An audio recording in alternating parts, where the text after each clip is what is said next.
smart. So when I came to OU for for this position, I had to fill out some application materials, right? And as you guys know, I got invited to campus to do an interview. So during that time, because this was a Christian university, I wanted to signal to them that I was a Christian. They couldn't ask me by law whether I was a Christian or not, right? So that's not part of the thing. And then there might be other attributes that employers can't ask you. So there might be restrictions on how much you can do in the screening part for the less knowledgeable party. So during the interview, I would sneak in something about going to church or participating in something or other. Maybe I would just point blank say that I was, been doing stuff with my church or active in my church or whatever, So all I'm doing is sending a signal over to them to try to make them informed that I think I'm a good fit, right, for your organization. So this whole screening and signaling is important to try to get rid of these information asymmetries. Okay.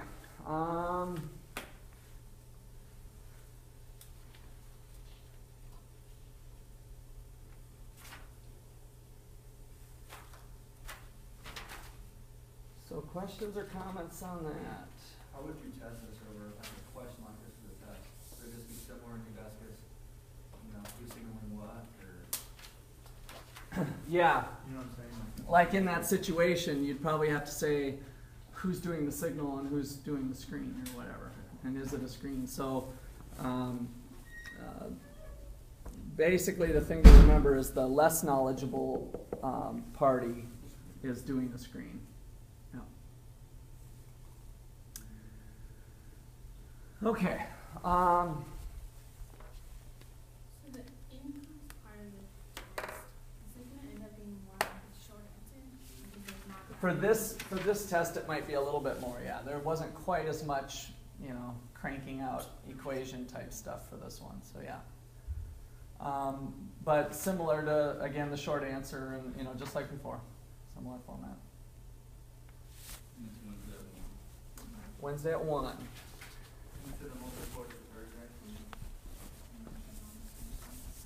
Yes.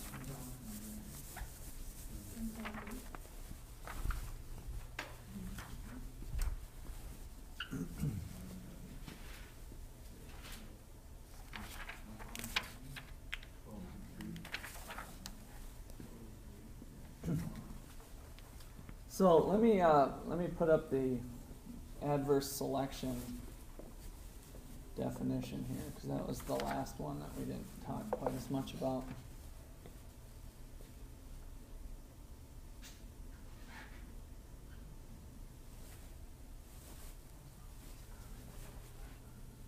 This is not what I was looking for.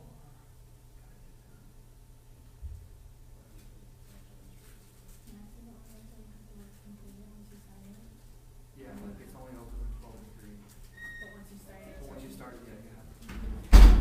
Yeah. Some of this is for work with me. Yeah. I have gospel that came for that. we start at 12. Yeah. Yeah, I should be able to get it. So Wednesday, yeah. Yeah. The good news is, you guys, if you Gospel's at 10. done sooner. Oh, you have Gospels too? I have 4 finals on Monday. Well, Mac, my policy is, I don't know which one you'd want to switch, but I will always move a final for any student that has 3 in one day. Okay. So if you wanted to move something, we can talk about which one and where. It's that financial element why I made a move, because it's online, so it's more flexible. I think Greg will work with that. Okay,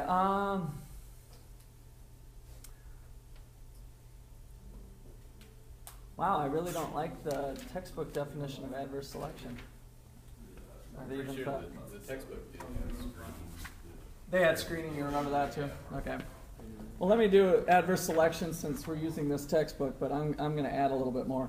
So they've got market characteristics.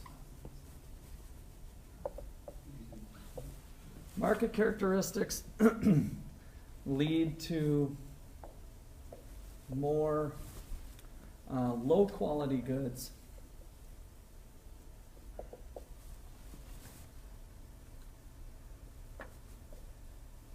and fewer high quality goods.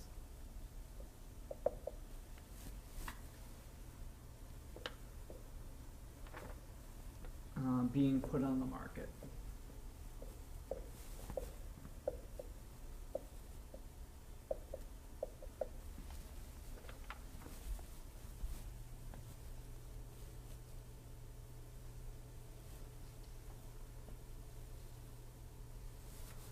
This is more related to the lemons problem.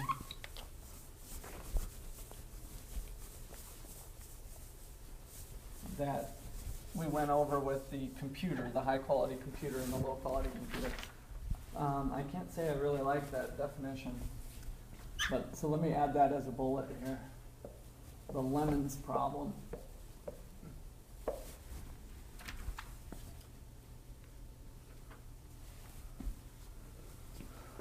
And the lemons problem is focused more on sellers know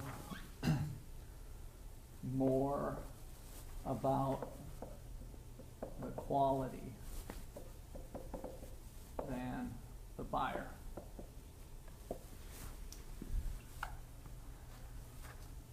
And so one of the solutions to the lemons problem is the warranty. So possible solution.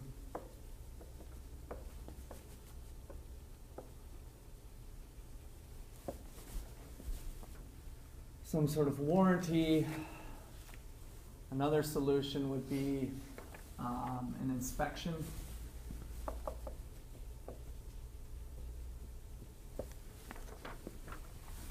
So in real estate, this is overcome is that we don't necessarily have the seller of a house offer a warranty, but during the contract period, the buyer can go through the house and hire a professional home inspector and then have a chance to get items corrected or back out of the deal. So that's another way to overcome the lemons problem.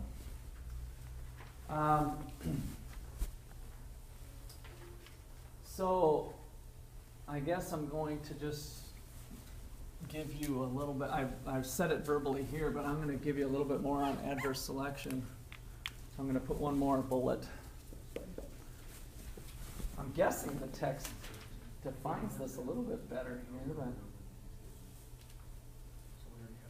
no, doesn't really matter. So here's the Russ Mccullough version of adverse selection. So Russ' definition, just so you know, this is off the top of my head here. A situation where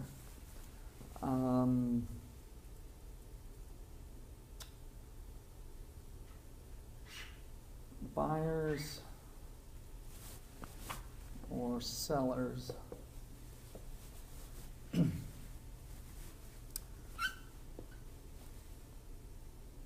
can select into favorable conditions due to an information advantage.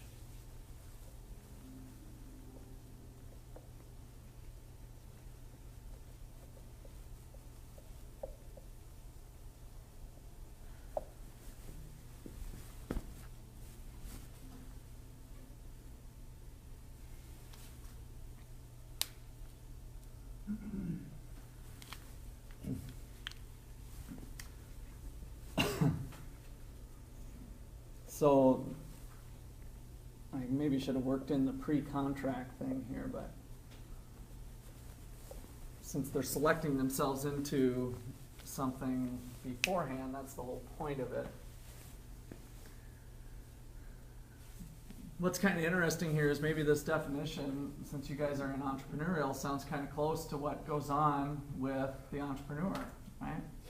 So the entrepreneur sees things that seem like a better thing, a different way to combine products or to buy low and sell high, those arbitrage opportunities. So there's nothing necessarily illegal about this. And if we believe that it's just part of the nature of insurance, that having some people with chronic problems, if we go to healthcare, or the high-risk drivers, accidents happen to good drivers and to bad drivers, right? So we can't really tell who's the consistently good driver and who's not. So we can use screening to try to get that. So when you guys get your car insurance, what are some of the things that gives you better rates? Good grades, right? So you had a GPA discount, so they found apparently through studies, again, they don't really care. They don't want to give you incentive to get good grades in school. They don't care about you. So I'm sorry, but the insurance company really doesn't care about you. But what they found through doing their studies is that higher GPA students had less accidents. They tend to be better drivers. And so that's the reason why there's a good student discount, because it's profitable to do so. Because if you've got competition among insurance industries, and let's say the first company that was doing this research, maybe way back when, was able to figure out that good students tend to drive better, by them offering a small discount on premiums, but then the probability of an accident is so low, they're able to make a lot of profit off of the good students, right? But then the other companies figure that out too. So this is kind of the beauty of competition. All right, so what do the other companies start offering? GPA discount. GPA discounts, right? So competition drives down the price of insurance premiums. So at the end of the day, the consumer is the one who wins. The students who are good students and ultimately likely to be good drivers, they're the ones who win in the market system because they're paying lower prices. And in a sense, the bad students pay what they're going to pay if they tend to be the riskier drivers on average. The good students pay a little bit cheaper.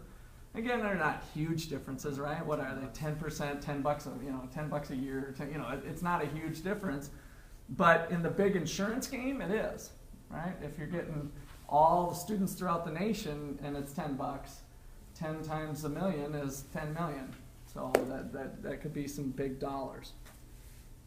All right, so that's part of the difference in the, hopefully through these examples we've done, you can see how distinct they are. So whether you're a bad student or a good student, once you get behind the wheel and you are fully insured, you have incentive to not drive as well, whether you're good or a good student or bad, or a good driver or a bad driver. So we all tend to get confronted with this moral hazard issue where we're changing our behavior post-contract. So now that we're insured, we behave a little bit differently. Okay.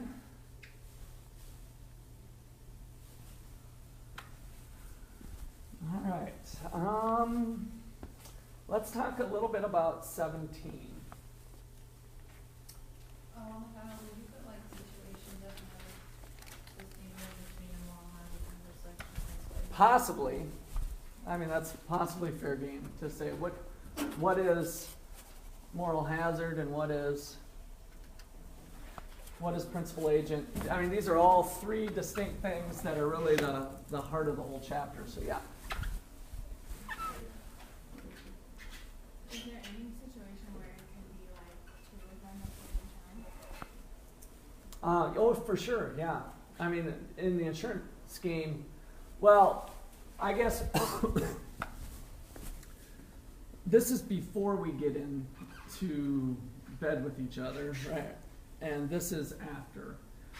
So, in the sense that it's a ongoing game, right? Then those two things are still possibly at play. So if you do an insurance contract this year, the insurance company still has the option to dump you next year, right? So they might still be continually wanting to overcome adverse selection issues or But like say with the insurance, you have adverse selection, like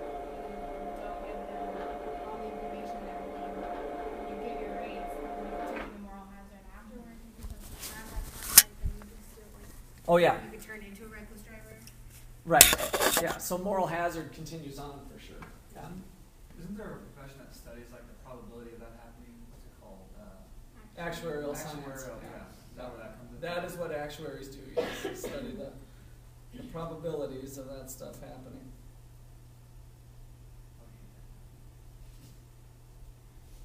What's that? You'd hate that job? I don't know if I'd like to be an actuarial. Oh, I don't know. It's kind of. I'm sure it's sounds interesting. kind of interesting and fun.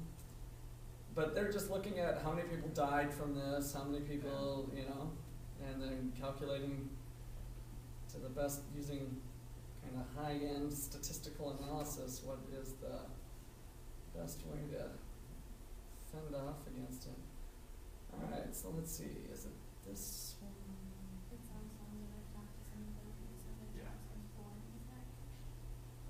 Making money on it. Oh, yeah. And she's already gonna get out of money now. Right, exactly. What's time to?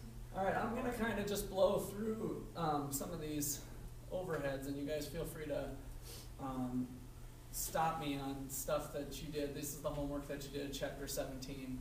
Again, it was mostly comprehension stuff, and I think things that we talked about throughout the semester. So the big way that this is different is that we economists have spent pretty much a lifetime and a couple generations, or a couple 100 years, a couple centuries, modeling the rational behavior. Like, oh, well, this is what you do. The expected probability is this, and this is. So we find that